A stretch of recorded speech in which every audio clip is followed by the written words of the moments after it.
Bonjour et bienvenue dans cette nouvelle édition Agora News Expérience Client.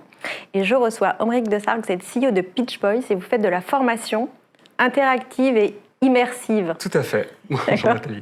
Et donc Julien Ricard, Bonjour, responsable Bouygues Construction University. Indeed. Indeed. Omric, c'est quoi cette histoire de immersive, interactive, tout ça On combine chez Pitch Boy à la fois des supports qui sont de la vidéo ou alors des enregistrements audio avec une interaction de la voix. Mais temps réel? Tout à fait. D'accord. En fait, c'est des algorithmes qui vont analyser dans l'univers de la formation, dans un contexte bien défini. Donc on se filme? On ne se filme pas, on lance une simulation, on se retrouve dans un univers très réaliste, si c'est de la vidéo à 360 degrés. Bah et donc en fonction comment on de s'y ce qu'on retrouve dit, dans ce truc si jamais on ne se filme pas?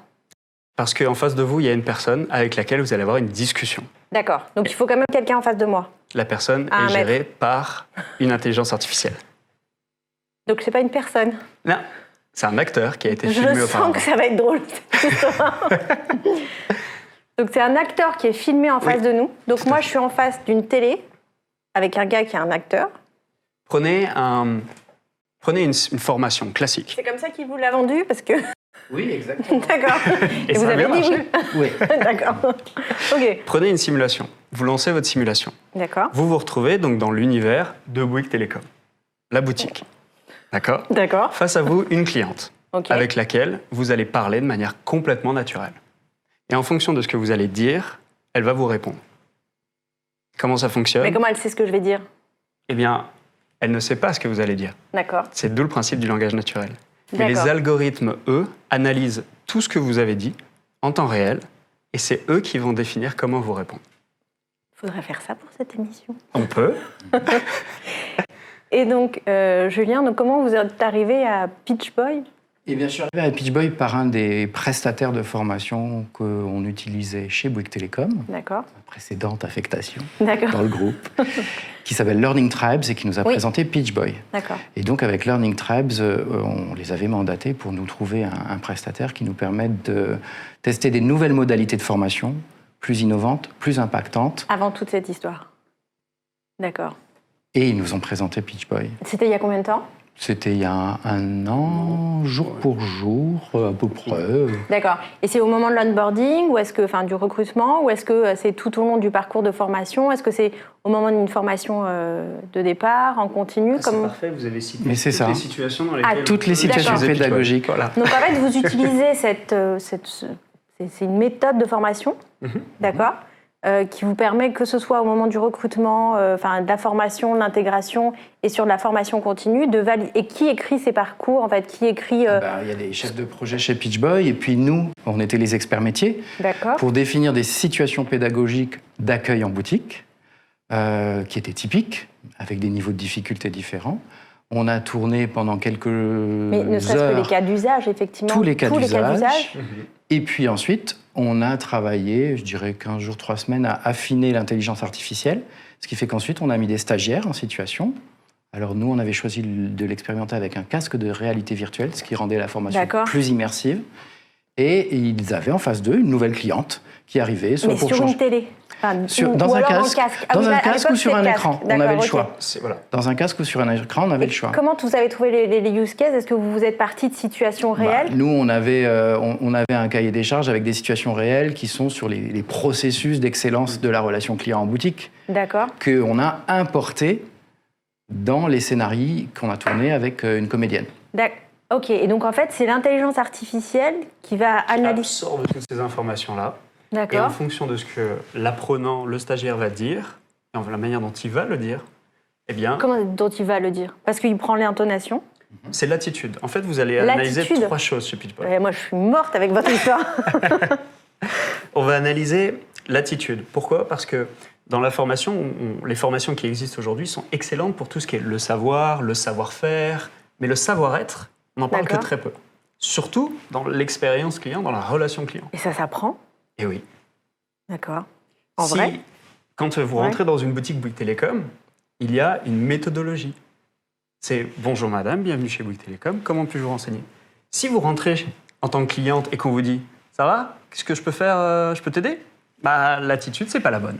D'accord. Donc il faut déjà, le former à vocabulaire. l'attitude. Exactement. Mais pour moi, il y a quelque chose d'un peu inné quand même chez les gens. Donc j'imagine qu'au moment du recrutement, vous aviez cette évaluation de cette notion En fait, de service. les simulations de Pitch Boy nous ont même permis d'affiner nos séances de recrutement pour Donc, les boutiques. Avant. Parce que Avant le recrutement. on Enfin, vous invite, mettez-vous en situation, voilà, vous allez être en situation Vous dans une préveniez minute les devant candidats un client. Et bien évidemment. D'accord. Puis c'est un jeu, c'est super ludique.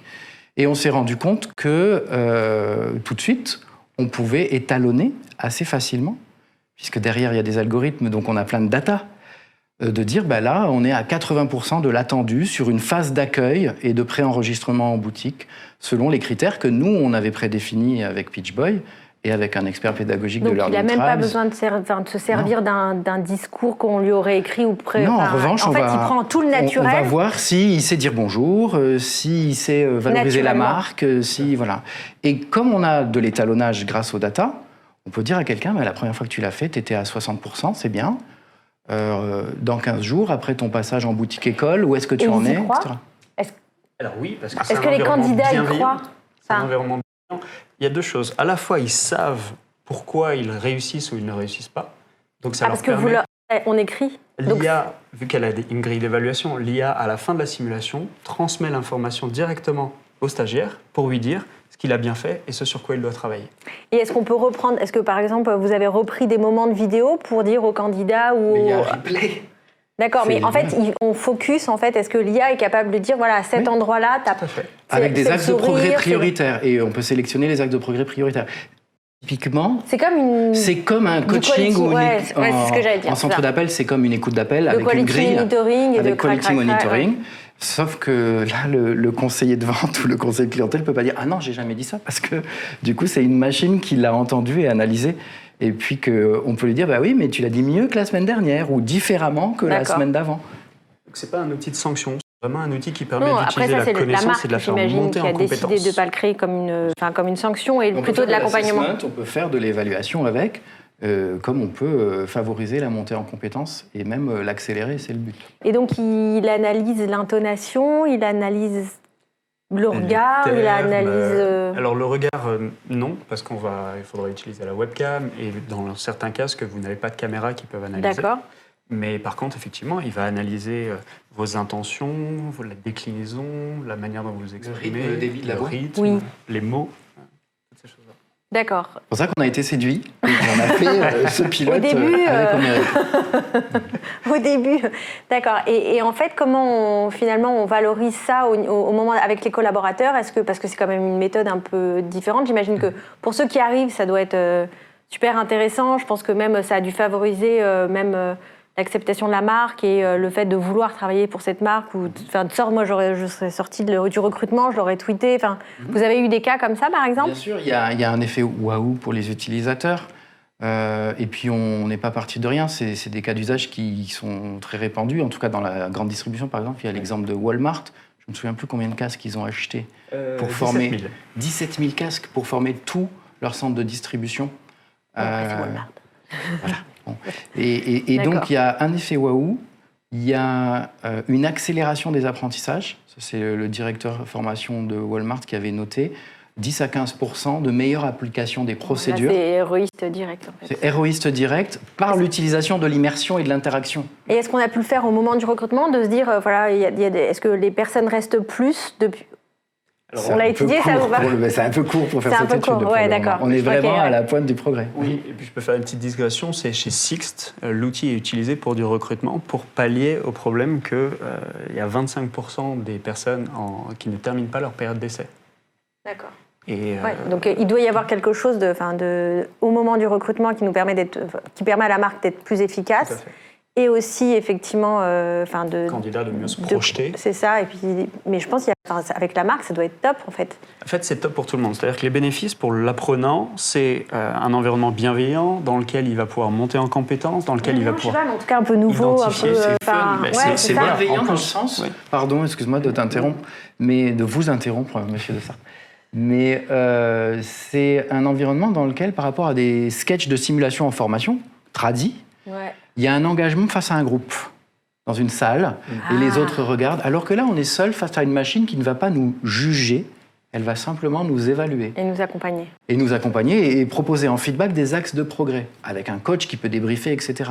Mais l'effet parfois néfaste en situation de formation présentielle, où on passe devant tout le monde pour faire une simulation d'entretien de vente ou d'entretien téléphonique, qui peut être anxiogène, est complètement effacé. C'est dans ce sens-là que l'idée de faire ça dans un environnement immersif, en réalité virtuelle ou avec un casque devant son écran, est plus bienveillante qu'une situation en face devant un groupe. D'accord. Donc immersif et interactif.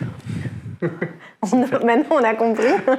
Voilà, je trouve ça génial parce qu'en fait, on récupère toute entre guillemets, la bonne énergie et du collaborateur et pour le client, puisque lui aussi, je pense que comme on s'améliore, on améliore aussi la relation et la satisfaction client. Et un mot sur la direction, qui quand même décide des sujets qui vont être traités dans la formation, c'est qu'ils récupèrent non pas une donnée individuelle sur tel collaborateur dans telle boutique, mais ils ont une vue globale. Ils l'ont aussi. Et donc, voilà. Mais au moins, ils peuvent aller être challengés par la direction générale en disant la formation n'est plus un centre de coût, ça devient un centre de profit. Je sais combien j'ai investi dans ma formation et je vois quelle a été la montée en compétences. Et de coordonner effectivement avec la satisfaction client globale d'un passage en magasin. Le NPS, tout. En évaluant les datas. Ouais. Et le customer report score, de vraiment tout. Ouais, super. En évaluant les datas, on a réussi à... Merci pour ce débat passionné et passionnant. J'espère qu'il vous sera utile autant qu'à moi. À très bientôt sur Agora News Expérience Client. Merci Omric, c'était une grande découverte. Bon, merci Julien. À bientôt. Bravo. À bientôt. University.